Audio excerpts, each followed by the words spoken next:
आपल्याबरोबर ओबीसी नेते लक्ष्मण हाके आहेत. सर, बारामती लोकसभा पोटनिवडणुकीमध्ये तुम्ही अखेर माघार घेतली, नेमकं काय कारण? हे बघा, आमचे प्रश्न, आमचं आंदोलनं ह्याच्यावर आम्ही नाराज आहोत का तर आहोत. आमचे प्रश्न सुटले नाहीत का, आम्हाला अनुभव वाईट आहे का तर वाईट आहे. ह्या सगळ्या गोष्टी आहेत. त्याच्यावर लक्ष वेधण्यासाठी आम्ही जे काही करायला हवं होतं तेही केलेलं आहे.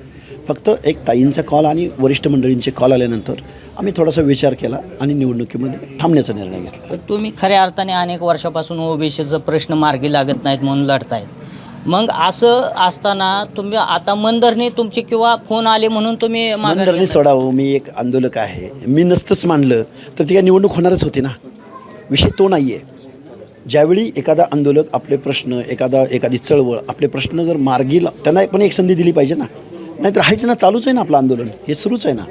बारामतीची निवडणूक म्हणजे सगळ्यावर ओरकम आहे असं थोडंच आहे. तुम्ही बारामती तालुक्यामध्ये अनेक दिवस या ठिकाणी नागरिकांच्या गाठीभेटी घेत आहेत, ओबीसीचे प्रश्न मांडतायत.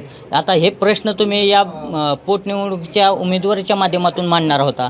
आता तुम्ही तुमची जे ओबीसीच्या ज्या काय मागण्या आहेत त्या सरकार मान्य करणार आहात? अहो, हे आपण सरकार दरबारी घेऊन जाऊ, सनदशीर मार्गाने घेऊन जाऊ. अनेक वर्ष तुम्ही मागणी मांडताय. करतोय ना. काही प्रश्न सुटत आहेत ना, काही प्रश्न सुटत आहेत, अनेक प्रश्न सुटत नाहीत. 10% सुटत आहेत, 90% सुटत नाहीत. त्याच्यासाठी आंदोलन हा जागाच आहे ना. आंदोलक थोडंच आपलं आहे, चालूच राहील ते गोष्ट. कोणाकोणाचे फोन आले होते तुम्हाला? हे बघा, सगळ्या मान्यवर मंडळींचे रिक्वेस्ट कॉल आलेले आहेत. सुनेत्रताईंचं झालेलं आहे. त्यामुळं आम्ही हा विषय आज रोजी अर्ज माघार घेण्याचा निर्णय घेतलेला आहे. खऱ्या अर्थाने तुम्हाला काँग्रेसकडून देखील ऑफर होती की उमेदवारी? हे बघा, अनेक लोकांची ऑफर होती, अनेक लोकांनी पाठिंबा देण्याचंही व्यक्त केलेलं होतं. पण आम्ही थोडंसं हे आंदोलन पुढे नेण्यासाठी एक थोडंसं मुरब्बीपणानं 2 पावलं मागे घेतलेले.